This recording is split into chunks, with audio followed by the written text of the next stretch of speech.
This We're is here today with one of my favorite people on earth, Anya Kaats. I don't know, how would you even describe our rapport? Well, I was going to say the feeling's mutual. Yeah, what is our rapport? Well, so first of all, Anya has this great podcast that you're listening to possibly because we're actually going to be doing each other's podcast at this moment. And your podcast is called? Rapport. Rapport. And then I have another one called A Millennial's Guide to Saving the World that I do on my own. And so the Rapport is, I actually quote you all the time because we're going to dive into treacherous territory right away. Excellent. It's the best way to do it. No, so I listened to with great interest to your podcast that you do with your partner, Chris Ryan, who's also a dear friend for the last 10 years and also one of the stars of Monogamish. And that's how I met you. And you guys had this amazing conversation about the Me Too movement and your kind of two critiques, let's say, that I often kind of think about and have kind of helped me think about this is that there's some kind of, you know how like the oppressed become the oppressor sometimes. There's a sense of like this kind of paternalistic, patriarchal vindictiveness that seems to be baked into it instead of a more feminine reaction. And totally. how would you can you actually unpack that a little bit rather than me speak for you? Stop mansplaining. You did very well though. I guess I felt like there was something off about the ways that we were approaching, like, what are we trying to do here? Are we just trying to get angry and like express our unprocessed trauma, or do we actually want to have relationships with each other? Like, do we actually want men and women to get along? And it seemed like all of the things that women, and to be fair, this I think exists across like all identitarian movements, whether we're talking about this or gender or race, or it's like, you hurt us so badly for so long, so now we're gonna get back at you. It's like we're approaching some sort of like compensatory injustice instead of justice and equality for all. So I felt like what women were accusing men of doing, not listening, not sitting at the table, not giving them a voice, it didn't seem like we were actually offering them that either. It seemed like we were picking up on like, let's keep doing what the men are doing, just with women in charge, which doesn't make sense to me, right? Like, we should be approaching these issues, I think, with, again, like equality and getting along and a kind of more constructive dialogue around it, right? Well, of course, like that's what's missing, in my opinion. Like for me, when this all first started and the Louis C.K. thing happened, my first reaction was like, I want to sit down and be like, dude, what happened? Like, I want to talk about it. I want to know why he did it. I want to like, where's the underlying trauma? I mean, we're totally lying to ourselves if we don't think that like all of, hurt people kind of a thing. And I think until we get to the root of like, where's the problem, we're not going to be able to move forward. Like shame and blaming people and putting people away and canceling them, like, it's ridiculous to me. It's just now I have an ongoing debate with a dear friend who I respect very much, and he thinks that the whole idea of cancel culture is actually kind of an invention of the right to kind of dismiss what's happening on the left, and that and when we feel bad for like a Louis C.K., he still has millions of dollars. He still has, is able to reach his audience directly. Like, should we really be wasting our compassion for somebody who already has had more opportunities and still has more access to an audience than 99.999% of the rest of us, right? Yeah. And my counter argument to that is I'm not feeling bad for him. I'm feeling bad for us who no longer have this voice. Right? Yeah, for sure. And I don't know. I mean, maybe I'm just like overly compassionate, but I don't no, we should treat everybody equally, regardless of whether or not they have, fame or money. Like, it's a person at the end of the day. And I think the Louis C.K. thing is just a public, sort of forward-facing fame version of that story. But that kind of a situation is obviously happening in like regular culture with regular people who aren't famous. So how are we approaching that as an example for how we might approach this if it was our friend who got caught doing this, right? And I think cancel culture is affecting like the normal person, right, who goes on Instagram and like isn't sharing enough of whatever someone tells them to share, and they're, please deplatform, and it is happening to normal people. So I think, of course, and to be fair, like, of course there is abuse, and of course people are harming people, and of course I'd like to prevent that. I just don't think shame and blaming people and retributive kind of punitive like stances about these things are the most evolved way, right? And it's interesting, we do it with killers. Like there'll be a lot of people who are standing up for the rights of violent criminals, or obviously for drug offenses. I think we all agree, on us progressives, that there should be no punishment for that sort of thing.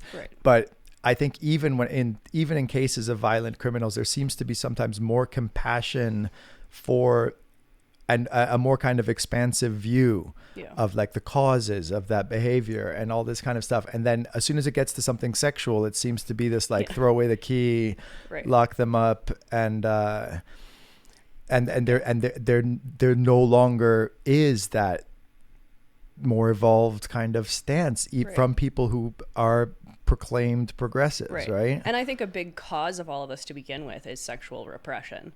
So by like putting it farther into the closet, by not talking about it, by encapsulating it in this sort of shame, to me is not going to actually help the problem ultimately. Yeah. So what you said in the podcast that stuck with me is like, we need to unpack a little bit, like, why is it so traumatic for somebody to see a penis, right? 100%. And see somebody masturbating. Yes, of course, we need to have consent, and we need to have, that's the positive side of this, is that there is, a respect but I think that respect sometimes can turn into a fear, right? Like there is an issue of like fewer and fewer people having sex because they would rather just masturbate. It's safe at home, right? And like if you make one wrong move, there's this idea that maybe you're gonna suffer the consequences and it can happen decades later too, right? Yeah, totally. And so what do you think it is that makes people so traumatized by having an experience of like a Louis C.K. pulling out his dick? And there's this great article that I found through Chris called, I think it's called "It's Only a Penis," and it was this anthropologist, I think, woman who went and lived with some tribe in Africa for a while, and there was some like commotion that night, and in the morning all the women were like washing clothes and sort of laughing, and she went over and she said what happened, and they were all carrying on and said, oh, this guy tried to like get into whoever's hut, and she found him in her bed, and he didn't have his pants on, and then she kicked him out and he fell out the window, and they were all just laughing, and she said, well, like he tried to rape you. And the woman said, like he tried to hurt you. Like there was no word for rape. That was the other thing. So she was trying to say like he tried to hurt you by coming into your thing. And she said, hurt me? How could it hurt me? It's just a penis. So like her entire sort of like feminist, framework didn't really work and operate in that context. And it I've always, I don't know, I'm a weird person in the sense that I think like my dad's gay, and I was raised with a very, I think, like healthy, balanced example of like masculinity and manhood in a way where, and I haven't had a ton of traumatic experiences with men. But maybe what counts as a traumatic experience? Do you think you've had experiences that other people would think of as traumatic? I mean, that's the thing. Yeah, I mean, I've definitely had cases of like sexual abuse. It's not been as intense as other people, for sure. But I also think like, and this will get into it. My mom was raped before I was born, a few years before I was born, in the middle of Central Park in the daytime with a gun pointed to her head. Oh my God. And I learned about this story probably too early, I think. but she told me about it, and the way that she framed it was something along the lines of like, you know, once he was having sex with me, I was actually relieved because I thought he's getting what he wants. I'm not going to die. Oh my God.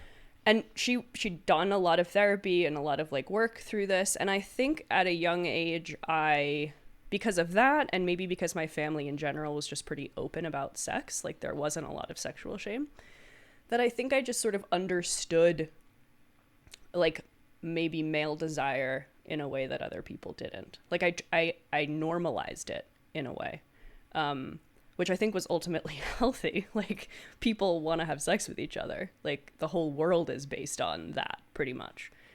So if we deny that, we're denying this like major part of life. And instead of shaming Louis C.K., like to me, all of these examples, even in the cases where they're really bad, even when someone does really rape someone, like even in these, you know, situations where I think people did deserve to be punished to some extent, like I have this strange understanding and compassion for people, but men again, especially. It goes, again, I think we're able to find it more easily when there's not a sexual crime involved. Yes. There are abolitionists. There's an abolitionist movement, which I have great sympathy for. Obviously, if you're on the right and you're listening to this, there'll be no sympathy for it whatsoever, maybe. But I think that those of us who believe that incarceration could be abolished altogether, that punitive kind of retributive justice is not necessary, ever. Right. Totally. I think those of us who think that probably, along with that kind of set of beliefs, is also a sense that's most difficult to extend that to these sexual crimes. Totally. And especially like pedophilia or something like that. It becomes even worse if it involves children. Yeah. It's so... I mean, and that's, so there's a sense of so if you take this from a right-wing perspective, like my favorite conservative philosopher who I've mentioned a few times on the podcast is named Roger Scruton. Do you know about him? He recently died, but he's this like British, you know, very thoughtful. Chris Ryan, your partner, posted the other day, on Twitter, who's the most obnoxious person who you find yourself most often agreeing with? Right. For him, it was Bill Maher. Yeah. And I said, well, why? I think that's a really good question. But the opposite question is equally interesting, is who is the most lovely person that you most often disagree with? And people usually have trouble, I think, disentangling like somebody actually being a decent human and even if they have beliefs that are the opposite of yours, right? And so this was a philosopher I met many times at conferences, and he was just very open-minded, very thoughtful, and loved to debate and engage in conversation. And I loved having this person who I disagreed with about almost everything, who I could actually respect and talk to. And he says that the reason rape and prostitution are so we take them so seriously is that those things are sacred for us, and that we don't want to talk in that language anymore. But when we say there's certain things that we don't want to have on the open market, right? Yeah. And when we say that when somebody's raped, it's as bad as murder because you're taking something away from them it's not the same. It could hurt less than being punched really hard in the face. Yeah. And yet there isn't that sanctity around the punching, right? Because you don't feel like your identity's been taken away from you, as like the way we think of ourselves as these sexual beings. That is a realm that is different from a purely reductionist, physicalist like interpretation of being human. And I like that, and I'm wondering if that's what's happening. And because we're not able to admit that that's what's happening, the conversation's getting like skewed, right? I don't know. It's just a thought that I'm throwing out there, because I think that there's these taboos and stuff, they exist, and we're not like talking about them as such. Yeah. And there's like a piece of the conversation missing, it feels like. And there's this kind of incongruousness happening amongst progressives, because I think there's either an inability to admit that we do have certain things that we think of as sacred and like I think Nietzsche said that the definition of the sacred is that which we cannot laugh about. And we don't want to say that we have sacred things, but we do, because God forbid you tell a joke about this stuff or you take it lightly or something like. Yeah. So I'm not saying that's not, that we shouldn't think of these things as sacred, but I think that maybe acknowledging them as such and then having an honest conversation about it would be helpful. And then how to align it with the rest of our beliefs in the sanctity of, for example, a human life that shouldn't be destroyed based on a behavior that was wrong. Well, and sacred, I mean, that's an interesting way to look at it too. I think it is, you know, if you look back to pre-Judeo-Christian religion, sex was extremely sacred, and there were like sacred prostitutes, and it was very baked into like female sexuality especially was symbolic and representative of like harvest and of life and of creativity. Like they were synonymous.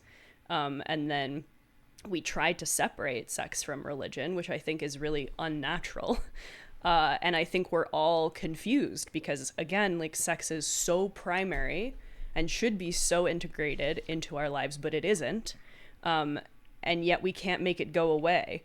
So, you know, it's like anything, like, you know, you learn when you're little, like, don't, you know, express your anger. If you like put it in a closet, it's going to come out as some monster later, you know? And I think it's the same with sex. And so food and sex both are these, like, I think we're very lucky as a species because we have these like primal biological urges that are like necessary to push the human race forward. And it could be that the food we tasted awful and we only ate every once in a while, and it would have to involve, you know, some real, you know, unpleasantness. And there are other species that for which sex is very painful and one of the partners dies and you know, and the penis is spiky and and it's only rape and like we're lucky that these two biological, you know, necessities feel good. Are, and more importantly than feeling good, they are domains for in which meaning can happen beyond the biological urge, and they're not mutually exclusive. So if you have a meal, it's not we're not just getting our vitamins and minerals. We're sitting down together and we're sharing an important moment with our family, with our friends. There's a whole culture and ritual that's born around it. We go to a restaurant, like, and the presentation, it brings in all of the senses. It brings in all of our history. It brings in our connection to the land of where the food is grown, all of this stuff. So in the realm of food, we've moved past a kind of a petty morality, which there used to be because food was dangerous in the biblical times. There's as many strictures against you know, eating the wrong way as there are against sexual things. They're quite tied to sex too. Like there's a lot of connections between like Kellogg's creating whatever cornflakes to so bland so people wouldn't masturbate. Like there's a lot of strange connections between sexuality and food for sure. So they're domains of I think Foucault called it like problematization. Right. And but so there's a way I think that we should learn from our food practices, because we don't want to McDonaldize sex. No. Right. We don't want to make it cheap and the same everywhere. And so that's not when we want to liberate sexuality.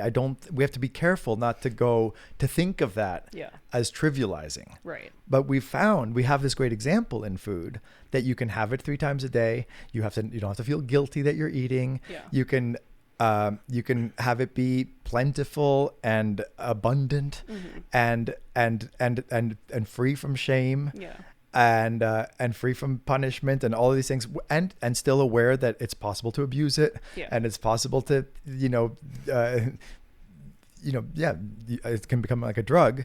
But for 99.9% of people, it's not, and we're able to like sit down and ritualize it, and realize it's not mutually exclusive to have the biological urge with all of these other layers of meaningfulness. So it doesn't mean that, in fact, they help each other. It's mutually there's mutual aid there, right? Yeah, Like if the more beautiful and meaningful the meal is, probably the most nutritious it is too. Yeah, And it's not a coincidence, right? For sure. So I think that we should take those practices around keeping the meal sacred and recognizing that it's a place that we can have meaning and opportunity for gratitude and for togetherness and communion and very high level kind of significance. Right. And at the same time, strip it away from like these outdated moral beliefs that just aren't necessary anymore, because it used to be dangerous to eat the wrong food, right? Like you could get trichinosis from like eating pork, and that's probably tied to why there was so much like concern about it, right? Yeah, like the purity of it. Yeah, I mean, I think honestly, like that's partially why, and I'm curious how this started for you growing up, like what the dynamic was around sex, like why, because I think there are certain people that are raised in these very sort of sexually shamed environments, and then those of us who weren't necessarily. And it's been difficult for me, I think, because I just felt so confused and lost all the time. I also studied gender and sexuality in school, so like this was always so primary to me as a topic of discussion or as a thing to do or as and I find it so incredibly relieving to come to places like your house or, go to environments or little worlds where it's not that everyone's having sex all the time. It's just that we're not trying just a lot to of the put time. it right. Yeah, but it's like it's just a sexual environment, I guess. Like I remember being here a couple of years ago, and like everyone was kind of topless and being tied up, and no one was having sex actually, but it was like, oh, this is the type of party that everyone wishes they went to, like, or wished they were at. Everyone's thinking about like, I wonder what that chick looks like without her shirt on, or like everyone's thinking about this stuff. And to just be in an environment where we don't have to pretend we're not thinking about it is like the most relaxing, sort of reassuring, comforting place to me. Yeah, I feel very lucky in the sense that I was raised in a very, liberated and sexually charged environment. I do think some of this is obviously genetic. Yeah. That like a friend of mine once, we were talking about, I just kind of started experimenting with polyamory, and she's British and was very traditional, and she says, do you think how it's possible that all these polyamorous people just have in common just a very high sex drive? Yeah. And I definitely think obviously that's part of it. I also had parents who just did the rebelling. I don't want to say for me, but like most people, I think maybe of our generation or of most generations, their parents are more conservative than, and you have but we are in an unusual time where I think actually the parents or the 60s generation were more liberated. Totally. And they really rebelled hard. Yeah. And then the pendulum swung back a bit. And it's in some ways, I think it's good, because I think they threw away the baby with the bathwater a little bit. Like, for example, I think there's parallels with psychedelics too. I think that like if you listen to Timothy Leary speaking in the 60s, they're like, everyone should quit their job. No one over 40 should be allowed to vote. There's nothing worth keeping in the last 2,000 years of Western civilization. Yeah. And I think that nowadays there's a sense of like, oh no, how can we incorporate this into a culture that has some things worth keeping? Mm-hmm. And I think it's the same thing with monogamy. Like I think that the free love communes of the 60s were saying like, let's just explode everything, because they were coming out of a society that was so repressed. But then we saw some of the shortfalls of that, because it didn't recognize that we do have a desire and a need for some constancy and some predictability and some sense of companionship with one person. Yeah. And so I think that now the polyamory or the ethical non-monogamy movements recognize that those traits exist in us, and it's okay to acknowledge them, but we can then push more gently at those boundaries. Yeah.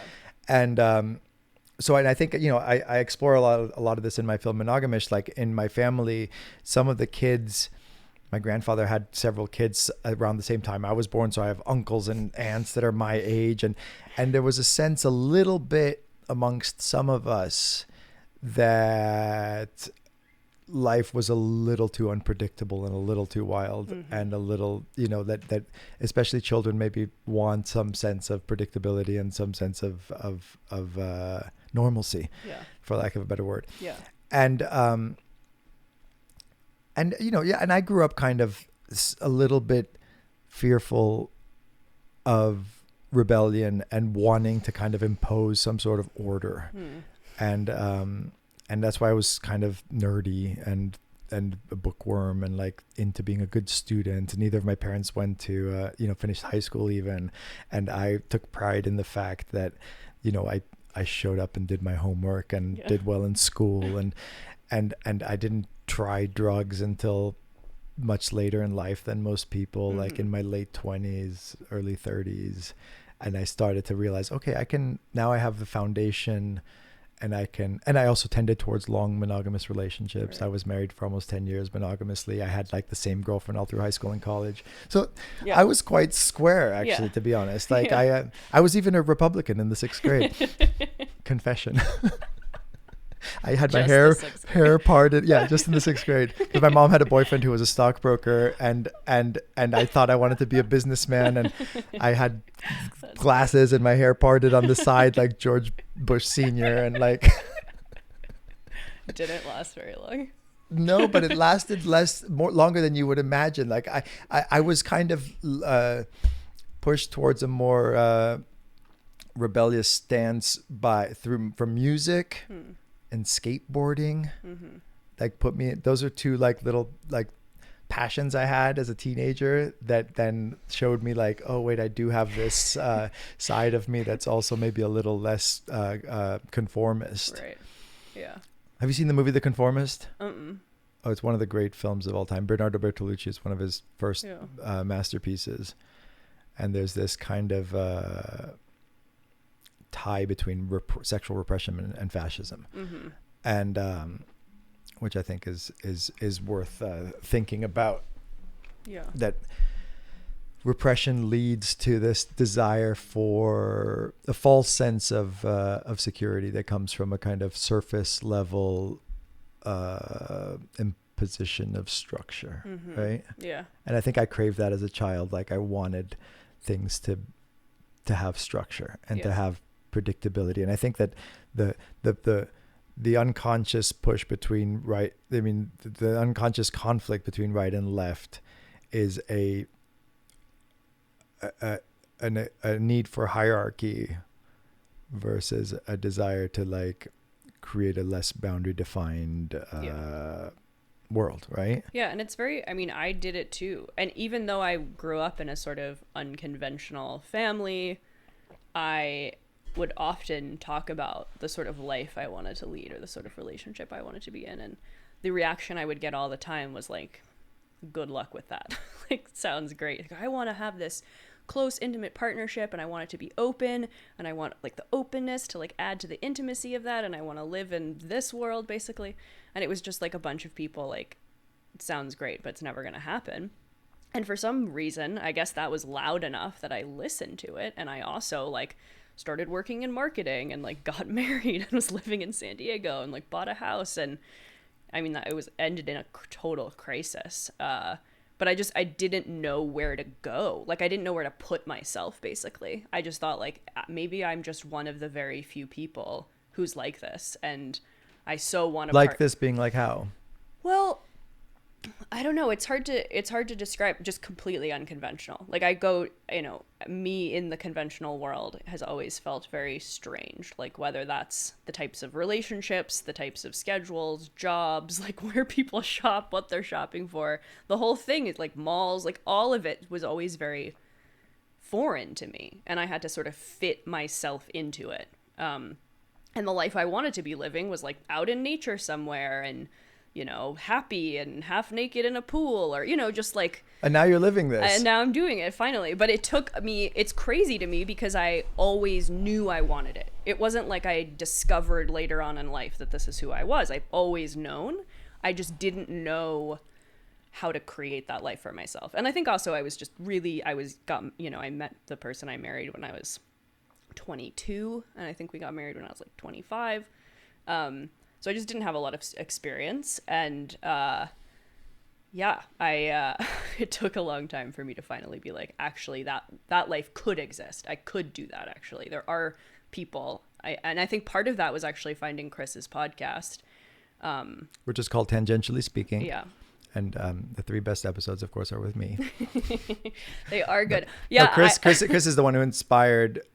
He was one of the first podcasters I met. This is like 10 years ago. And he had just come off the success of Sex at Dawn. Mm-hmm. And he was like, I'm doing this podcast. And he had a little recorder. And to be honest, I didn't believe in it at all. I was like, what's he doing? But he was determined. And then now, like hundreds and hundreds of episodes later, he's like, it's given you guys both like an amazing freedom, right? Like to be able to just like live in Colorado on your beautiful land and travel around for months at a time in your van. Yeah. They have a Sprinter van.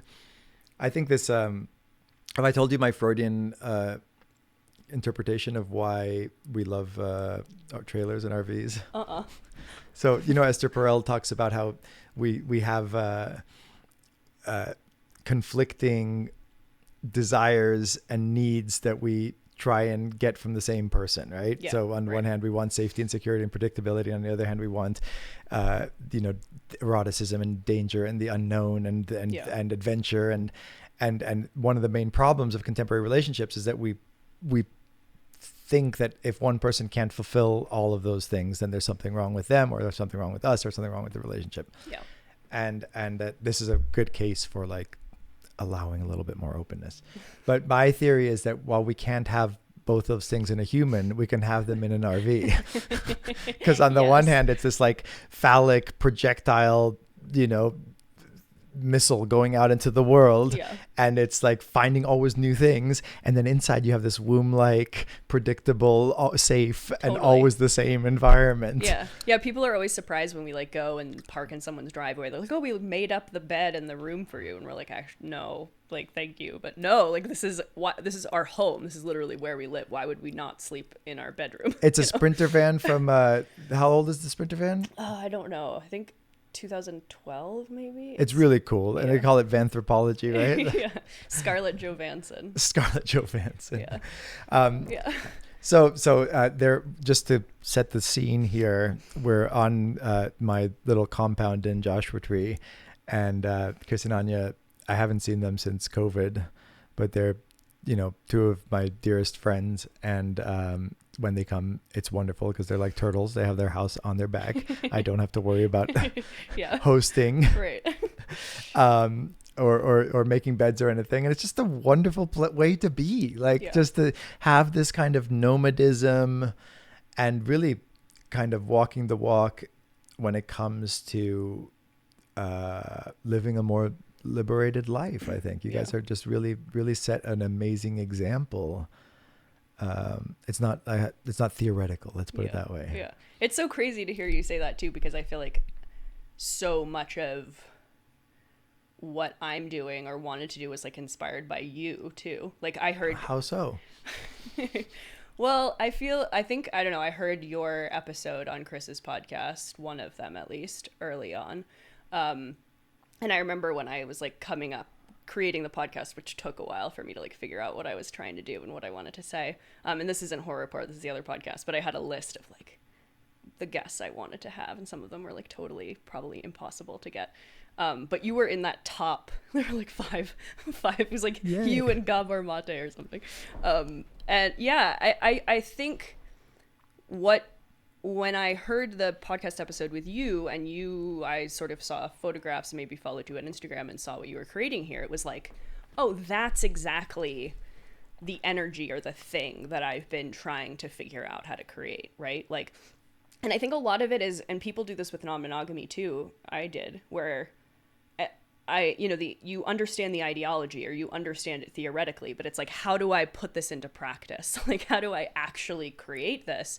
And I felt like what you were doing was like, oh, okay, that's a blueprint of sorts. I would like to do that too. Like, and I think we all should be doing that to some extent, creating these little worlds. I think you're pointing at the importance of community. Yes. And I think that I tried to have an open relationship in my 20s, and the word polyamory didn't exist. Yeah. And we literally thought we were inventing this thing, Right. which, as far as we were concerned, we were, because we didn't know anybody else who was doing it. Yeah.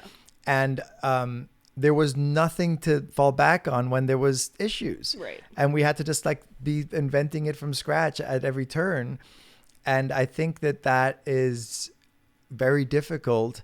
And there's a reason when we get married, for example, that we do it in public, right? We do it in front of all of our friends and family. Why? It's not, some people say, oh, it's just a private thing. It's the thing that you two have. Like, why do you need to go and announce it? Why do you need to have a piece of paper about it? Like, and I disagree with that. I think that we do need to announce it because we are communal creatures. Yes. And we do need to, when we get married, we're asking our friends and family to acknowledge and recognize us as this thing, which is real. It's not an opinion. It's not like, oh, I think they're married, but he doesn't think they're married, right? Like, we want it to be an objective fact. Right. And I think that goes for ethical non-monogamy as well. Like, we want to have a sense of support that a community can provide. Yeah. And a recognition that if things aren't going swimmingly, then that's okay, and that you have people to talk to who understand the issues involved, and that and I think like it was so incredibly helpful for me to see what you were doing, or to actually witness people who had these types of relationships, or who were living the type of life I wanted to live. And then I thought, I wasted so much time in my 20s not doing what I wanted to do, basically because I didn't have examples of other people doing it to sort of like feel like, one, it was possible, but also kind of understand how it worked. And when I started my podcast, it was like, I would like to do that for someone else as well, because how many other people, there has to be so many of them who are all weird like me, who all, you know, have always wanted an open relationship, or just to live in an unconventional way. And maybe a big problem is just that they don't see anyone else doing it. And so they decide it's not possible, or it's not worth it, or they're going to be alone for the rest of their lives, right? Like, and that's a big problem, I think. Like, I think, speaking of Gabor Mate, he says, like, humans have two needs, attachment and authenticity. But when one threatens the other, we'll always choose attachment, like, because we're communal, because we want to be with people. And I think that's what so many people are doing. It's like, oh, I have these options, but these are the only options, and I don't want to be alone, and I don't want to be ostracized, and I don't want to be cast off from society, so I guess I'll just do what everyone else is doing. So yeah, I was super grateful to have you be one of those examples of like, oh, okay, it is happening. I could do it, and now let me like do that for somebody else. It's totally mutual. I feel that way about both of you guys. And and you know, it's also just so refreshing and wonderful to see to have a woman's perspective on it. I don't know, I think about male sexuality a lot, like you said, like you were raised thinking about it a lot, right? Yeah. And I think that there's a sense in our day and age that it's just a negative force in a way. Yeah. And that, you know, men who are guided by it, there's something deeply wrong with them, right? Yeah. And that there's I don't know, there's a sense even amongst the most liberated people to a propensity to pathologize. Yes. And I think you have this wonderful perspective that is just in your face about, guys, let's not do this. Yeah. Yeah. And I've come to the conclusion that, like, I think the best metaphor for male sexuality is fire. Mm-hmm. Like, it can burn the house down. Right. It can be used in a destructive way. Yeah. Right. And we have to recognize that, that potentiality. Yeah. But it also can cause warmth and cook our food and make us, Right. able to function in the world in a way that we wouldn't otherwise, right? Right. And I think, for young men, the more we normalize And you ask any, and that's the other thing too, like I had, how many women have actually like sat down with a 16-year-old boy? Like, how does it feel to have an erection at all times of day and like not know what to do with it and not know who to talk to about it? I mean, I have a lot of compassion for it. And I think also like we're talking about desire, I think, to some extent, right? And I think that's a big part of Rapport, we say, is like to depathologize desire. To me, I think there is always like information and juice and fascinating stuff that comes as a result of actually being honest with ourselves about what we desire. And I think that's what drives us, right? Like, let's put sex aside for a second, but when we, get a job or build a house or decide where we want to live, it's all because we want it. We want that. We're desiring of it. To me, desire fuels life to some extent, right? Like, we're constantly chasing what we want. And of course that can become negative, or it can become narcissistic, or we're hoarding or whatever. But I think in a healthy expression is super beautiful and primary to our species. So I've never like, if there's a guy, like I love being catcalled. I just like, hell, like, yes, like this is, they're not harming me. They're not, I get that sometimes that can happen, but it's like, this person is like, hey, I see you, you're beautiful. Why wouldn't I be into that, But I'm like totally the outlier in that situation. I don't know. I just think it's, it should be celebrated.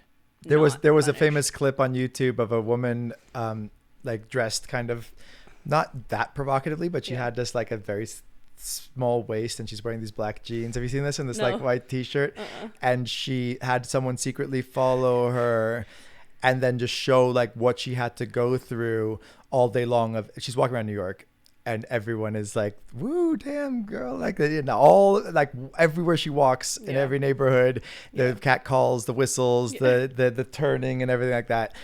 And she was like wanting to show how difficult it was. And then it was interesting because this, first of all, a guy decided to do the same thing. One of the fittest dudes you've ever seen in your life put on a really tight t-shirt and these tight jeans, Latino, hot, the handsome, bracing man. And he's like, okay, watch. And then he had the same thing, like girls looking at him, smiling, so guys like just getting.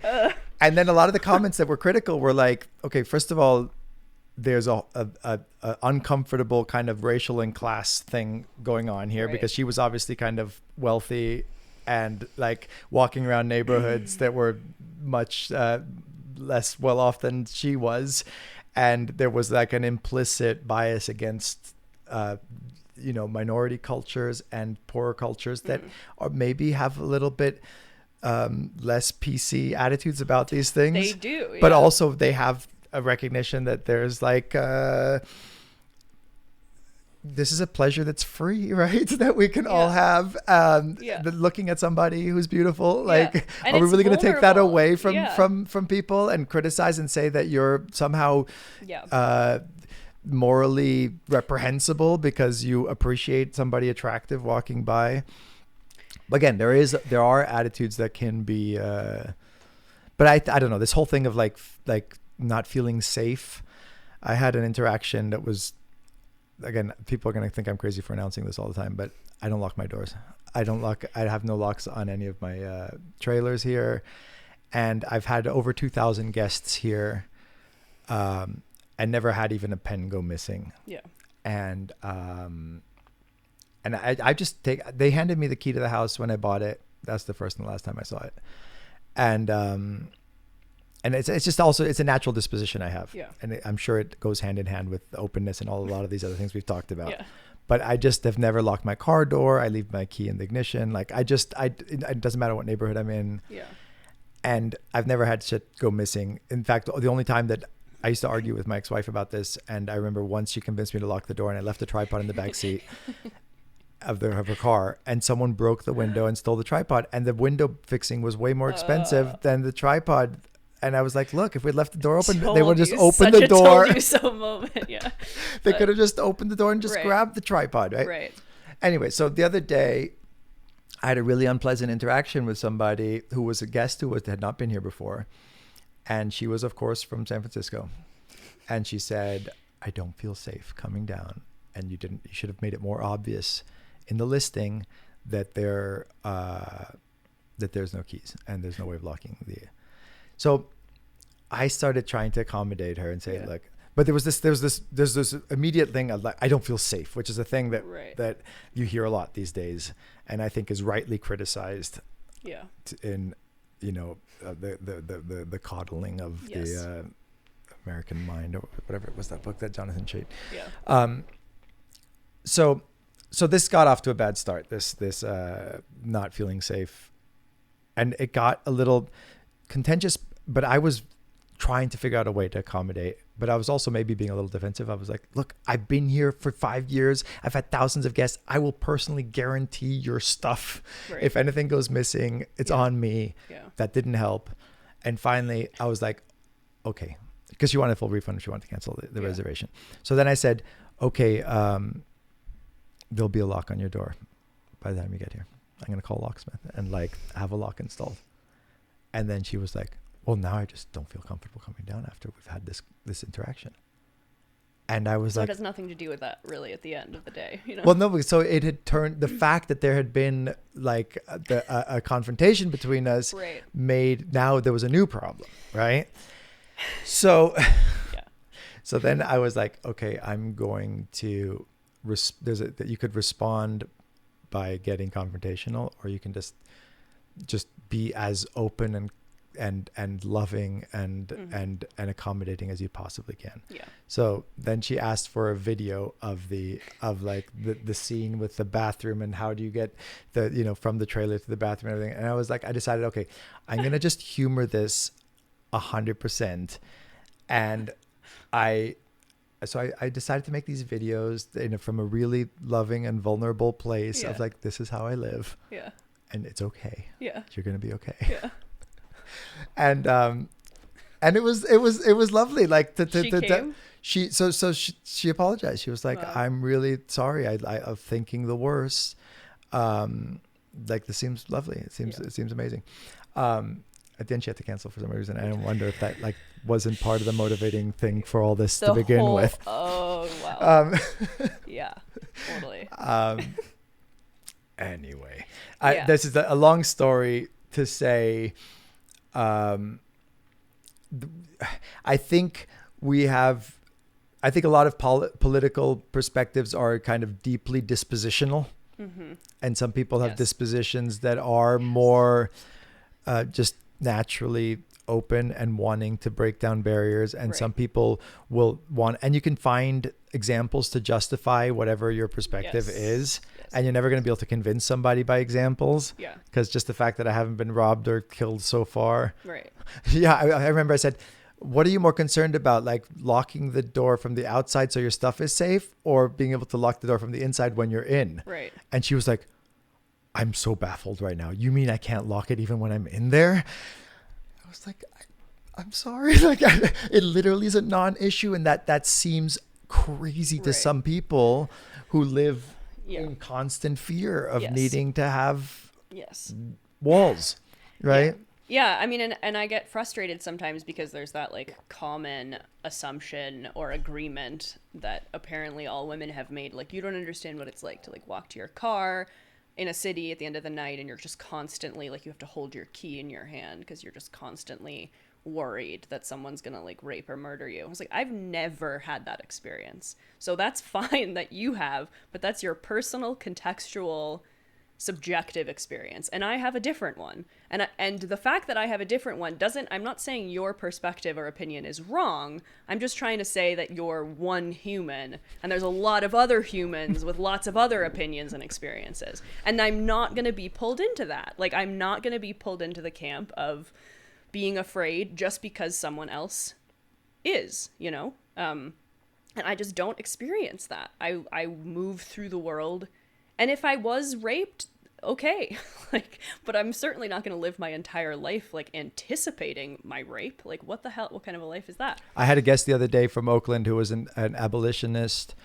and she had gotten robbed at gunpoint in Oakland, and the guy got nervous and shot her and the bullet entered her thigh on one side, just missed her main artery there, grazed her labia, she said. And I mean, she had entry and exit wound in the middle of her thigh. Wow. And I was like, so what happened? She's like, I didn't press charges. I didn't call the police. And I wanted to kiss her feet. Yeah. I was like so amazed. She was like, where that, because the one thing is in theory and another thing then is in practice. Because I've always had, again, this is a dispositional thing. I'm not going to convince you of it through examples or tell you like, oh, bad shit doesn't happen. But yeah, the few times bad shit has happened to me, there's no part of me wants to involve an authority that I despise, right, and that I don't accept anything about. I don't think it's helpful. I think to me, these people walking around with uniforms and guns do more harm than good. And if somebody stole my stuff, I would see it as a tax on getting to live the wonderful way that I do. Yeah. So now I've accumulated enough wonderful experience of not living in fear that it would be worth whatever they could take from me. Yeah. Like, Totally. and then as far as that sense of like physical safety, there was a guy in the 90s who wrote a book called Bomb the Suburbs, and I don't remember the name of him, but he did a bet with America. He said, because people think of like the danger of being in like bad neighborhoods. Yeah. And he said, well, I'm going to go to every bad neighborhood in the country, and I'm going to go by myself at 2 a.m. with no protection whatsoever. And I'm going to make a wager. Right. And the stakes are my life. I'm going to bet my life, because if you guys are right that all this is so dangerous, right, maybe I'm going to get killed. Right. Yeah. I think I'm going to be fine. Yeah. And if I win the bet and that nothing does happen, all I ask is that you just open your mind a little and live a little less in fear of the unknown, of the other, which we so often do. Like we otherize the especially people who have less. Yeah. Yeah. I don't know. I feel like I definitely, I mean, probably because I learned about that thing from my mother at a young age, but I remember thinking like, okay, so rape, that's a possibility that could happen to me. Let me think about this in a way, or like train myself to the point where if it did happen to me, it wouldn't ruin my life or be traumatizing, which is, I mean, of course, who knows how that situation is going to go, or any situation is going to go in the moment. But I do think we have a choice about how we move through the world. And I think we're kidding ourselves if we think that like punishing someone or calling the cops, or like, what do people say? Like making someone take accountability, whatever that means, is actually going to help in the end. Like, to me, that's totally removing our agency to say, I can't heal from my trauma, or I can't live a happy life unless someone else does something, or unless someone else is punished, or someone else takes responsibility. And like I had a very difficult relationship with my mother growing up, and had to sort of stop speaking to her for a period of time just to like get myself together.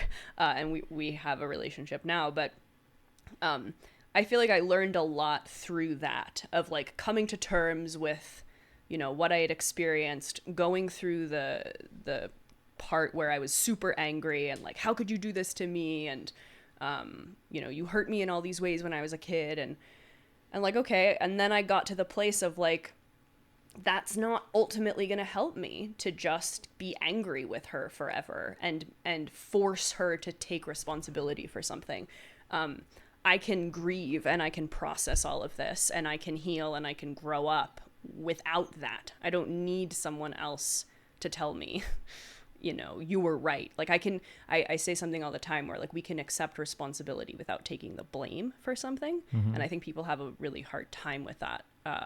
They think that by coming from that place of agency or empowerment of like, yes, I was raped, but I'm okay. And I'm not going to blame that person. Like they're super troubled, obviously. And when I interviewed the Dossie Easton, who wrote The Ethical Slut. Yeah. She said she had a moment of realizing how far her kind of worldview and kind of structures differed, how much they differed from the mainstream. Yeah. There was a woman who husband had cheated on her, and she wrote an article in Cosmopolitan or something saying that she decided to forgive him and that they were moving on, right? And together. Yeah. And a lot of the comments were like, how can anyone with any self-respect, accept that this had happened to them?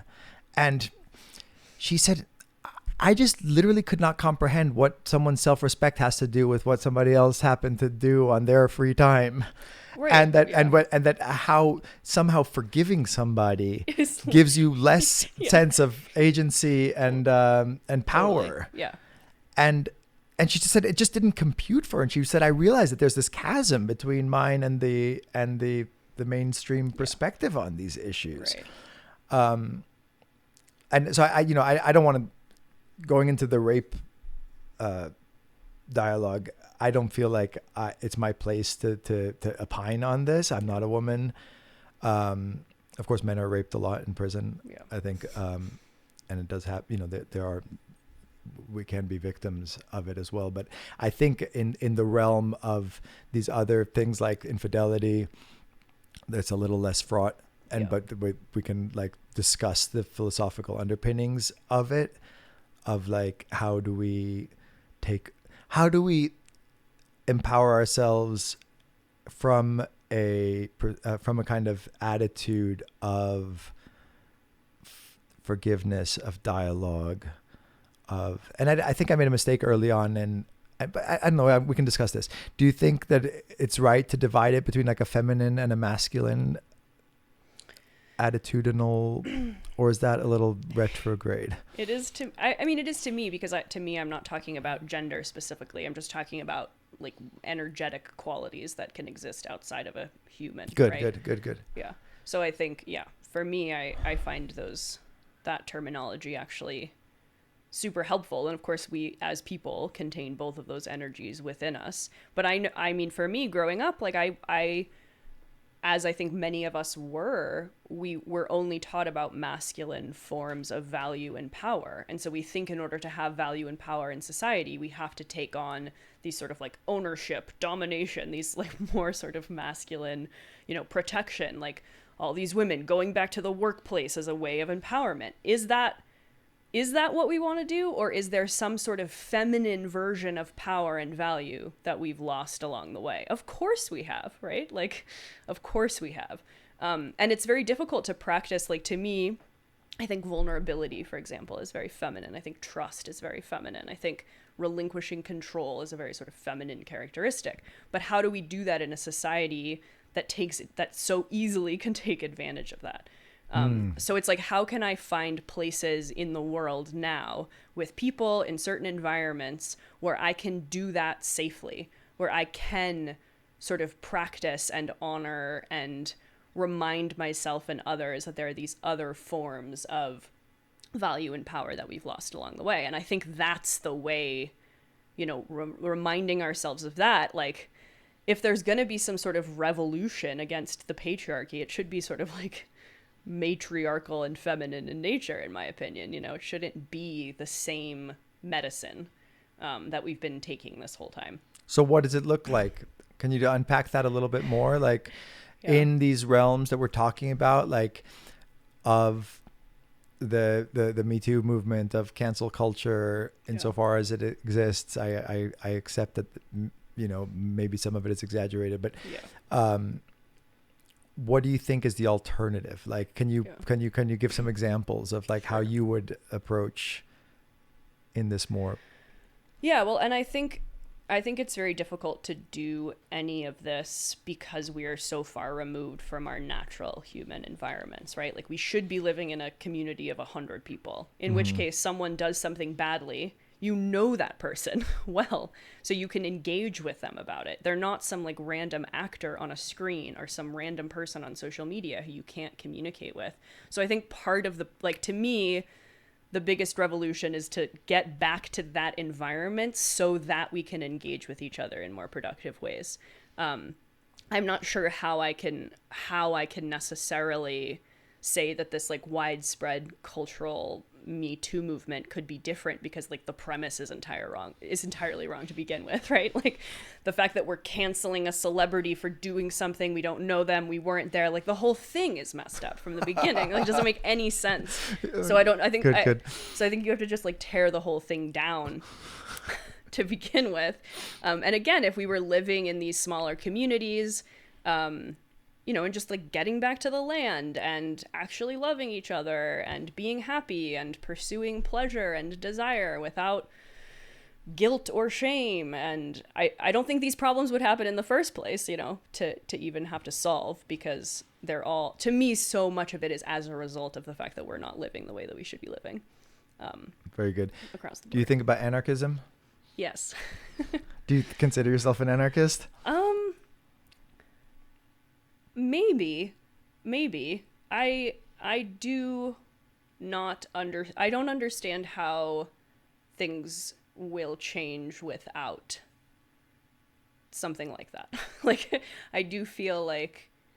Yeah, no, I mean, I'm thinking more in terms of like there's an ideal of anarchism, which is exactly what you're talking about, like smaller communities, yes, self-determined, yes, and a rejection of, dominant hierarchical systems. Yes, I 100%. I think we can do it. I don't think we're gonna. We're not going to win that in a confrontational way. No. They've got too many guns. Like we need to just lead by example, I think. Right. And I think, and create these little pockets of community. Yes. Like we are 100 people, I think probably like the, our group of friends and our tribe, right. That we all feel. And I do have some faith in the positive aspect of the technology that is able to nurture these things. Podcasts being one part of it. The fact that you guys are able to live in this van, it's so cool. Like that, then I can also like listen to you guys, and we can communicate on our phones and I don't know. I do think that I guess I'll probably get into this with Chris a bit, because he's much more pessimistic about technology and contemporary life. But I like to think that there's a way that we can take up the best of these. We can learn from our ancient past, from our nomadism, but have a kind of contemporary take on it that doesn't throw away the baby with the bathwater. Yeah, I think it's lovely to be able to use the technologies in service of it. Yeah. And listen to conversations like this instead of, the latest canceling that's going on, or turning the news on. Yeah, I agree. I mean, if it weren't for that technology and podcasts, I wouldn't be here, right? Like that was so valuable to me, and I think it's important now. And I'll say this on my podcast all the time. Like, it's okay to create community in unconventional ways, because I think. Yes, ideally, we all buy a patch of land somewhere and we create our own community and we have friends there and we're all living reciprocally, and that's the ideal. But that's hard to get to, and also it takes a while. So in the meantime, it's like I have all these people in a community listening to my podcast, and I created all these different ways that they can communicate with each other and meet each other and support each other. And that's great. Like that needs to happen. And I'm really glad it can through these specific types of technologies. It's important. And can I ask, how do you guys structure your openness? Do you guys have rules around kind of ethical non-monogamy, or is it just everybody does what they want when they want? Or we don't really talk about it publicly. That's one rule. You have a rule that you don't talk about it. Well, I mean, it actually goes back to the conversation that we were talking about earlier about the sacredness. It's not something where we keep from our friends to any extent, but I think it's something that like the relationship in and of itself is sacred. And there are certain things that, there's levels, like certain things that only we share, certain things that we share with our friends, and then certain things that we feel comfortable sharing publicly. I will say, though, that it's something that we created together, which I think is interesting, because when we we so crave the rule book like I did, like, tell me how this works, tell me how you put this together in real life. I think what actually happens is that while there's this like umbrella non-monogamy openness thing, every couple and every dynamic is going to be unique, and you sort of can create whatever you specifically want in that container. And I think that's really cool and really freeing. Like, I don't think I would have the same kind of relationship or dynamic with every different type of person, right? I feel like we were talking about this last night. Like, it gives you a way to explore all these different parts of your personality in different contexts. So, yeah. Cool. Do you have any questions for me? Yeah, this was a dual podcast. Yeah. By the way, like, if you're listening to this on Being in the World, go find Anya on Horror Rapport. Yeah. And what's the name of the other one? A Millennial's Guide to Saving the World. Yeah, and vice versa. Yes. I do like this idea of like cross pollination. I hope that we can get people to each other's worlds. Yeah. Because there's a lot of common ground, and I've loved meeting people that know you guys.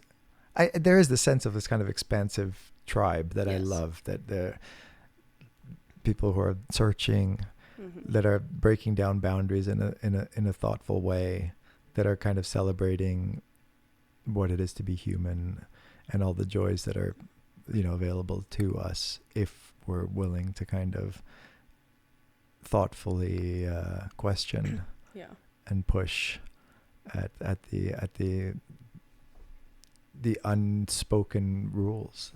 Yeah. Right? Did you, like, in this creating this space, did it sort of just happen? Did you buy this place intentionally thinking like, I'm gonna create this kind of, because I feel like you do this with Joshua Tree and in Bombay Beach too, and I feel like it's something that was very inspiring to me, this idea of like creating a world, an alternative world, and that you can do that out of nothing. Like, people think we're so limited in our resources or what we can accomplish because we live in America or because we live in this civilized world. And I feel like we have so many opportunities that we don't take to create alternate environments and worlds. And I feel like you do that. And I never knew if you did it intentionally or was that just something that you...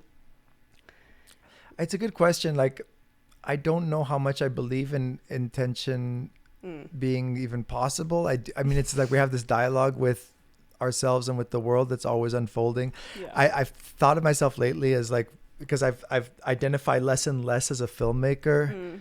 And so then I think of myself as doing applied philosophy. Yeah. And that manifests sometimes in filmmaking, sometimes in podcasting, sometimes in photography, and sometimes in music. And most of all in this kind of creation of a life and an environment that is this kind of constantly unfolding and evolving work of art. Yes. And I think that what's happened is, as we spend more and more time looking at screens, the last thing I want to do is like dedicate my life to looking at screens even more. Yeah. Like I've maxed out on that. So now I'm interested in the three-dimensional experience that pushes at the boundaries of the four edges of a movie screen. And Bombay Beach and this place have provided that opportunity to have this evolving dialogue with the world and with each other through actual projects like this. And no, I did not intend it at all. Like, I didn't even think I was going to live in the desert. I just thought I was going to have a little piece of land here that I could like visit every once in a while and have my trailers here. I do have a kind of trailer fetish that I've had since I was a kid. Like, my first car was a little VW bus, and I always just loved this idea of a little cozy vehicle that you could take out into the world and adventure. And so I had this kind of, I started collecting them as I was able to. And I had this little accidental illegal trailer park in Venice Beach. Yeah. Did you ever visit me there? No. I didn't know you then. So I had one Airstream in the front yard, and then I started renting that out on Airbnb, and that did so well. So I started adding more and more. And like 4 years in, I had like 5 trailers in a rapidly gentrifying neighborhood around me. And the neighbors were looking at me more and more. Yeah. Askance, is that the word? Yeah. And I came home one day to like 12 pages of code violations. The neighbors had called the authorities. The inspector had come around and given me 30 days and large fines if I did not get rid of these trailers. So that's how I ended up in the desert. Right. I never had a plan to live in the desert. Yeah. It just came out of necessity, and part of me was terrified because my entire living had like just been, you know, swept up from under me, and part of me like secretly was super excited because I was like, this is an opportunity for something new. Right. And I'd become a kind of victim of my own comfort, and I could feel that kind of stagnation happening, and I was like, I can't leave this because it's too good. And at the same time, Venice is getting more and more boring. It's Venice Beach, California we're talking about. Yeah. It just become this super like yuppie, techie, like just, it had been this edgy place, and that edge just went away like so dramatically. Right. And by edge, I mean, again, we're talking about boundaries a lot, like to live near that boundary on that edge. Yeah. Venice Beach had that traditionally because it was literally on the edge of LA and like the edge of California, and you had this barrier with the water, and there was I think artists tend towards those places not by accident, because you want to be having this conversation with the boundaries that define us, right?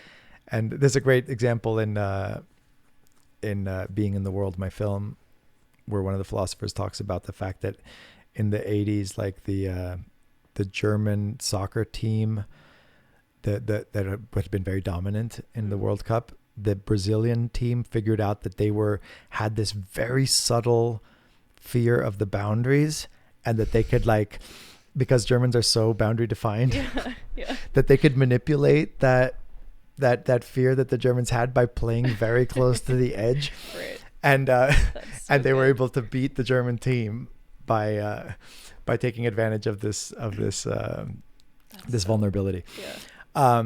Anyway, so I think artists are attracted to these edge cases. It's a lot of what we've been talking about. Yeah. Like, how do we test those boundaries?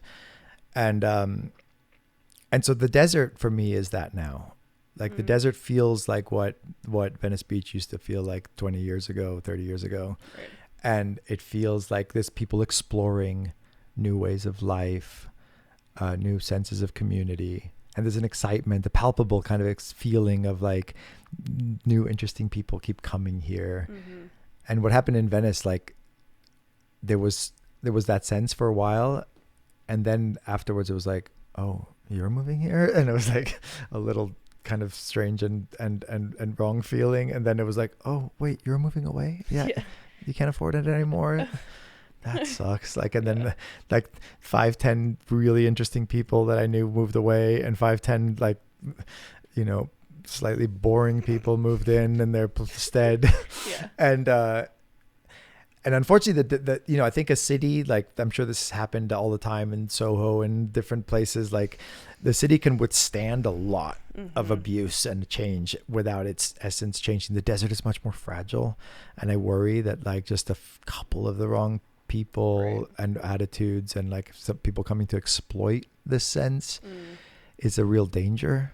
And so how do we preserve and nurture this culture in an intentional way is super important, and I think about it a lot. How do you make it function without exploiting it? And that's what's wonderful about this ability to rent to people. I joke that I get people's luggage and not their baggage, because I have this kind of temporary communal feel with people coming through. But now it's become more and more of an actual commune because there's more and more people living here. And I know that I'm playing with fire a little bit by doing that, but I'm willing to take these risks because obviously there's no reward where there's no risk. Yeah, I remember I listened, I forget who it was, some guru talking about the only way to have a healthy community, or I think he was talking about a spiritual community, was to have that in and out thing going on. Like you cannot have no pun intended. Yeah. That's what she said. Yeah.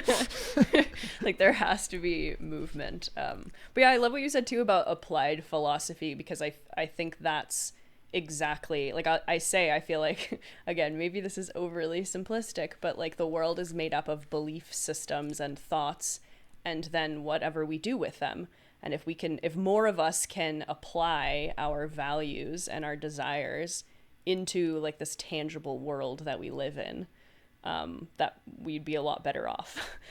So that concept of like, this is what I think, this is what I believe, this is what I want, and I'm not just going to sit in some comfy chair and talk about it at a conference. I'm actually going to create this. Yeah. And again, it's like the possibility to that is super inspiring to me, to like exactly what you said. Like, what is the edge? What is the most avant-garde shit that I can put in the real world? You know, like that inspires me a lot. Yeah, and this dialogue between the idea and the instantiation of it is so interesting. Yeah. And then, you know, in Monogamish, the philosophy professor and my dear friend Mark Rathall says, bringing it back to sexuality, since it's where we started, like if love is just an idea, then this entire existence is a waste of time, right? Like we're just like these bodies become just encumbrances, right? And that the reality always is like a impoverished kind of instantiation of an ideal that can never actually exist. Yeah. On the other hand, equally dangerous, and I think that we have to be careful, us kind of hedonists, that if we only eroticize, then life can become just the satisfaction of one urge after another, which can lead to a profound emptiness. Mm-hmm. And so I think this dialogue between the idea and the concretization of the idea is something that you have to do constantly. It's very easy to sit and just think about what you would do or what you could do. And once you get your hands dirty and try, you realize there's all sorts of issues that you never could have anticipated. Yeah. And there's a beauty in that. There's a beauty in kind of like engaging in the world in that way. And an acceptance in the fact that it's obviously not for everybody. And thank God it's not for everybody. Yeah. This goes for the openness, the desert living, the unlocked doors, the celebration of, you know, creative impulses over practical impulses, let's say. I would never try and convince somebody rationally that this is the way to go. But I do think that we're finding each other, the ones who are predisposed to this, and helping each other kind of reinforce a sense of a culture, I guess, of a continuity between you know, times and from our parents' generation, and like kind of carrying that torch a little bit. For sure. I've definitely found that, like I talked earlier about it being, you know, rejecting that when I was a kid by wanting to be super conservative and square, and like then realizing later on that no, I actually do have that in me to want to question authority and invent a new way of being. Like I think about life itself being a work of art and a narrative that I don't want to like, it would be inauthentic to think about it too much in the third person, but there is a part of me that wants to kind of live a life that's a good story. Yeah. Right? Yeah. And that it's okay to sometimes make choices based on that. Yeah. And to have a life that's a reflection of an imaginative impulse. Yes. Right? Amen. Okay. I think this is great. Can we do this like on a regular basis? Yes, please. I would like to have like a regular chats with both you and Chris. I think this is really valuable. I love again, it's the concretization of the idea. Yeah, we should do it. I was just going to say, we should do a 3-way once. Okay. Oh, we could. That would be fun. You mean on the podcast? On the podcast. Yeah. I mean. Push stop over here. How long did we talk? It felt like a while. Hour and 20.